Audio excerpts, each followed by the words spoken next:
boy. Good evening. How you doing?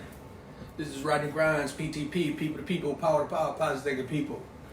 I hope everybody's being safe and taking care of themselves and all that. As you see, I'm trying to get comfortable here. I'm just excited about coming back live, real talk, so I let everybody know this is really not just about me. I try to talk about things that I know you can relate to and that will help you in the future. It helps me, and basically when I be talking, I be like paying attention to what I say. I take notes, I write notes, and I put myself in a position where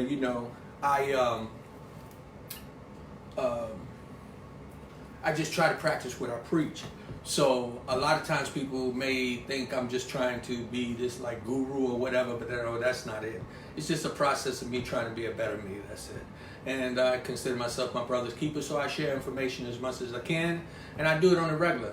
And also, this is part of my dream. One day I want my talk show to be worldwide, and I will just keep pursuing it until I elevate to that level. A matter of fact, I was at Vox Wave a while back. I had my co-host Alice Williams, who was with me. My co-producer was my wife Zena, and it was a real good situation until some financial things got a little thrown off or whatever. But you can always go on YouTube and follow me, or just check out some of my shows that I had then. And I would love that, and get some feedback and just continuously help support a brother as he moves forward. My topic today is about relationships. As always, I have to put God first. So that's going to be the first one, relationship I talk about.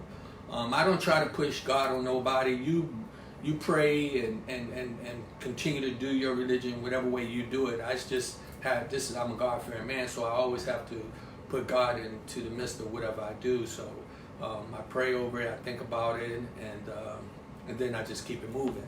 I was speaking to my pastor today, and she said, a lot of times you just let God lead you. So that's what I do when I do live talk. I try to make sure that I'm not just rambling off, but to just make sure that I might be helping or saving one person, or helping one person move further toward their success in life, making things right with them or whatever. So definitely today, conversation is about relationships, and relationships is with everybody, everything, and even with yourself. First of all, you definitely want to make sure that you're working on your relationship with the Lord. You want to make sure that you're doing that, because that's going to be the all-time award for you when Judgment Day comes. If you don't die instantly, you'll be put in a position where you'll be able to say, God, I've been working on my relationship with you, and I've been doing a great job. From my perspective, hopefully from yours as well.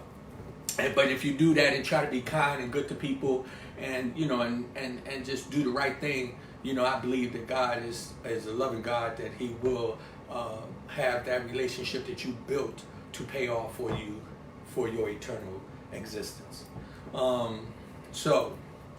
I was thinking about this today because I was getting ready to start to do something else, and my wife, who is actually on the other side of the camera, recording me. So every now and then I might say something to him.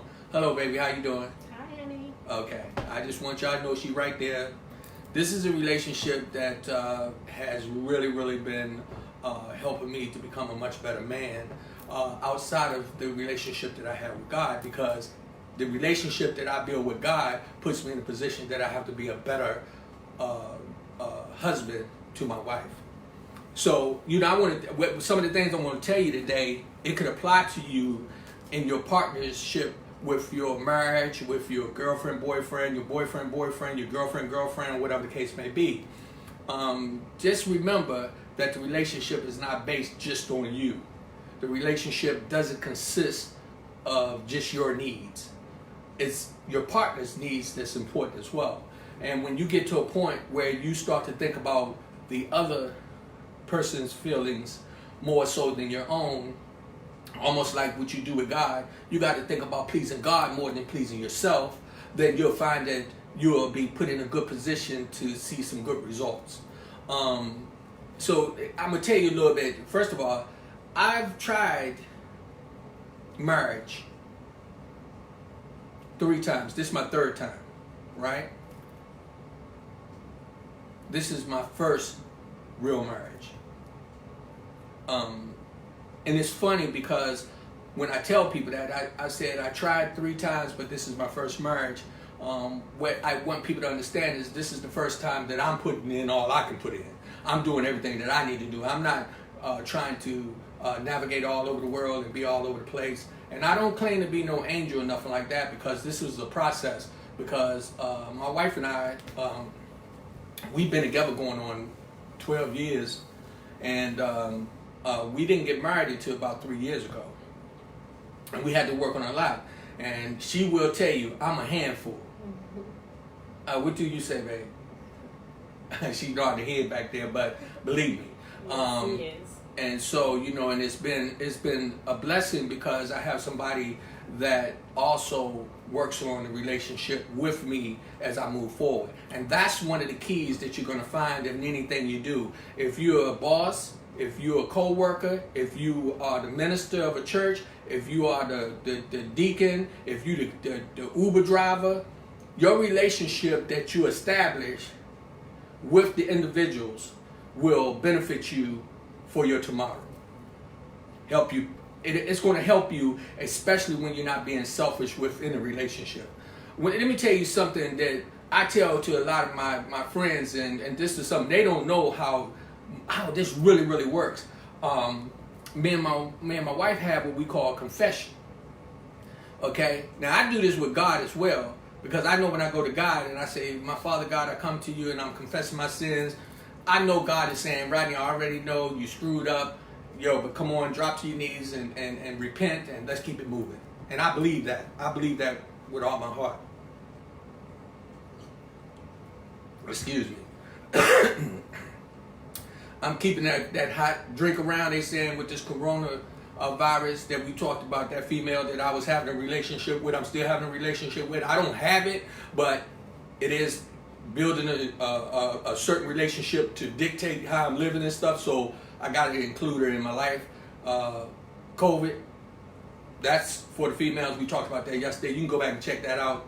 But the hot tea is just keeping something warm in my body. That was something that was suggested, so I'm definitely doing that.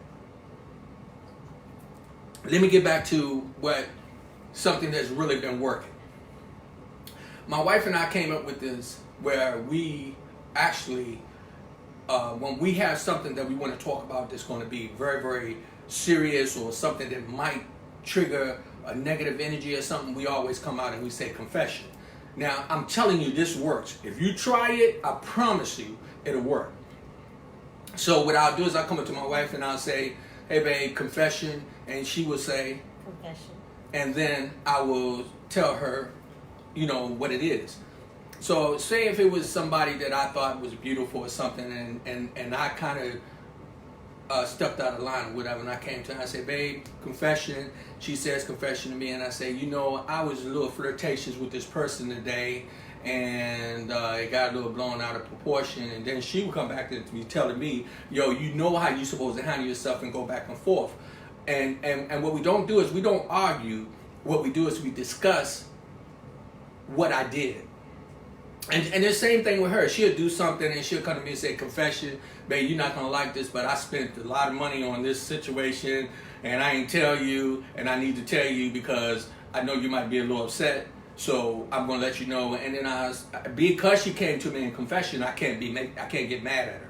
So what I do is then I say, well, this is how you need to handle this. So my point I wanted to make is when you have a relationship with somebody, put them in a position where you show them that you respect them, you respect their feelings, and you respect who they are. Think about this also. I'm talking for couples, more so than anything. And if you got a relationship that's a long, ongoing relationship, remember, how you got her, how you got him, is how you keep them. That's without a doubt. Many times I had to tell my wife, please, sometimes don't put the rag on your head when you go to bed. I say, Please don't do that. Don't take the makeup off right away. Leave it on, because when I first saw you, you didn't have a rag on your head and you had some makeup on. And when you walk, and I got to tell you, so I'm going to go ahead and I'm going to tell you about our story, how we met. But this is the reason why I tell her sometimes don't put the rag on her head and don't wipe the makeup off. Just kind of sometimes just go to bed with it on and then get up late after I fall asleep, and then you can do what you got to do. Because it'd be so exciting that she's doing this for me in the relationship to help us move forward. So I don't want to really bore you, but I got to tell you about this. This is a really romantic a little story. How I met my wife. It happened to be on her birthday, and I was at a cabaret. And at the time, I was in a marriage, okay. And I keep it real, so I ain't gonna be fabricating stuff. And we weren't doing that well. But anyway, long story short, I was at this cabaret, and I was there hoping to meet somebody, just to have some fun or whatever the case may be. And these two young ladies walked in. And it happened to be my wife, Zena, and her sister, Vicky. And when they walked in, I was like, oh my God, who is that? She came in, they introduced themselves. Long story short, we had very brief conversation. There was a whole bunch of liquor on the table. She asked to possibly get a drink. I said it wasn't all mine, but you help yourself. And then she walked off and went and got some ice. And I had my eyes peeled on her as she was walking away. And when she came back, she offered me some ice. She said, would you like some ice? And she wasn't being flirtatious or nothing, because I didn't know that it was her birthday at the time, and I didn't know her situation or her relationship at the time, and she didn't know mine. So as the evening went on, what I did is I saw her dancing, and she was really having a good time. And so I gradually got close to her, and I asked her, could you make a promise for me? And she was like, what's that? And I said, could you save the last dance for me? I said, please, if you could just do that, say the last dance for me. Okay, now this is a cabaret that just started, probably about 7:30, 8 o'clock, something like that, you know. So she said, yeah, I'll do that. And so I sat there, crossed my legs, and back then I really liked wearing hats. I had a hat on, and you know, and I try to be a dapper dressing gentleman at times. And I just sat there, and she partied and partied and partied. I was watching her. She was getting her drink on, and she was having, and then come find out, hey, this is this girl's birthday. She was just enjoying herself. And this one guy, he danced with her the whole time. He was just having a good time. Long story short, here come the guy, the DJ say, this is the last record. And so my stomach started bubbling, because I was like, oh man, all this time I sat here and waited. And I sat there. I didn't move. I sipped on my drink. I did not move. And all of a sudden, I saw the guy flash the light, and it was a slow record that was coming on. And then she started to walk toward me. And I was like, uh-oh, here she comes. And a guy who she was dancing with the whole time, he was pulling for her to stay, because I guess he figured he put in that sweat. He was going to get that last dance, and it was a slow record too. Oh, he was just smiling. But she walked away, and she came over to me, and she said, I want to keep my promise. I did promise you the last dance. So, make my mouth water. So she, we got on the floor, and I was able to hold her close to me. I'm just meeting this woman now, and I wanted to show her that I was truly infatuated with her when she came in, and I wanted to just, you know, I knew that deep down inside, I was like, God, he just put it in my head, she is going to be a part of your life some kind of way. I didn't know she was going to be my wife, but as we danced, I told her what I was doing. I let her know I was in the music business. I was doing, at that time, I was focusing mainly on showcasing, artist development, and then she told me what she did, and then it was just a beautiful last dance. So after that, I gave her my card, and I asked, what are the chances of you calling me? And she said, 100%. And I said, for sure. She said, yeah. So I'm going to move kind of real fast through this because it's a beautiful ending to this because she did end up being my wife. She didn't call me right away. A couple of weeks went by, and then we had a dinner date. And this was the most beautiful part. When I was late because I was at a business meeting, I came and I was late to order my food, and everybody else had ordered their food. And long story short, basically she started to eat, and everybody at the table was eating, and she offered me to be able to eat some of her meal. And then that's when what we did, this was our first confession. Let me show you where I'm talking about how confession is beast. So I had to tell you this story because I want you to know about looking at the other person. I had to let her know that at the time I was married, and she had to tell me at the time she was in a relationship as well. Things was a little shaky. Things were shaky with me, and we decided, okay, let's just be real respectful with each other, but we can't be friends. And that's how it started. So, going back to relationships.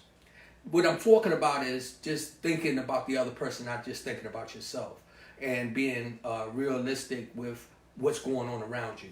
And that's with your children, that's with your job, that's with your church, that's with yourself, and mainly with God. You've got to put yourself in a position where you are doing things that's not just about you in the relationship. Think about the other person, okay? The relationship with yourself, you got to. This is for people who have relationships with other things like drugs, drinking, all kind of things, right? Things that are not really going to be healthy for you.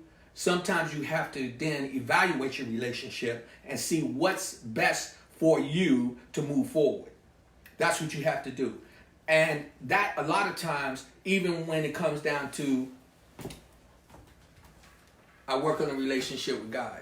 So I always grab a book. I had to put God in there because that's what I do. I work on that relationship to help me be a much better person where I don't find myself being selfish and thinking only about me.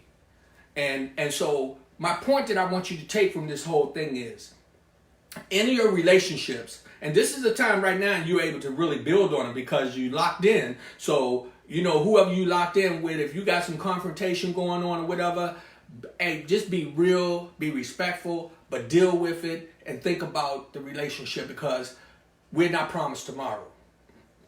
And, you know, you possibly could be in a situation where, you know, if you don't think about your relationship the way it is right now with God, with your loved ones, with your job, and with yourself, this could be your last day. So that's important to think about your relationship. It's something that if you don't be selfish with, will make a difference in your life. Okay. So again, I don't try to be rambling off. I just like just to come out and hit some real serious points. The other day, my daughter said, "Daddy, a lot of people when they know you're going to be speaking, they be looking at you because they know you real serious about what you talk about." And I was like, okay, you know. She said, so sometimes, you know, you gotta boost it up a little bit. Well, what I got out of it was I just wanted to say it's real talk, baby. It's real talk, Stink. That's what I do. I tell them what it is all about, and I consider myself my brother and sister keeper. I pray that, you know, the things that I do and when I get on here that is not in vain because it's not for me. I'm going to tell you something. I dress up every day. So this is not for me to get no attention. I talk every day. It's not for me to get no attention. I help people every day. It's not for me to get no attention. This is just who I am. This is a process of my dream and something I love to do, and I continue to do it, and I will continue to do it until one day I'm going to be sitting down, Oprah, Tyler, Ellen, somebody, one of them three, those are three people I really, really admire. Ellen and Oprah and Tyler, I love them dearly. One day I'll be sitting down on the couch and having my guests talking, and I'll be talking to some people and saying it's real talk, and we giving out some real positive information about everyday survival, and the survival is relationships. This is Rodney Grimes, people to people, power to power, positive people. I'm telling you, for real, for real. What I always say, people to people, that's relationship. Come on. You got to know that how you deal with people and people deal with you is about relationship. Power to power, power is a relationship built within yourself, even with your relationship with God. When you have the Spirit, the Holy Spirit with you, your relationship becomes so amazing and that it's just overwhelming. And what happens after that, then you become really a positive thinking person. God bless you. Hey, tune in tomorrow, 6:30. PTP, people to people, power to power. Positive thinking people. That's real talk. So, Foss.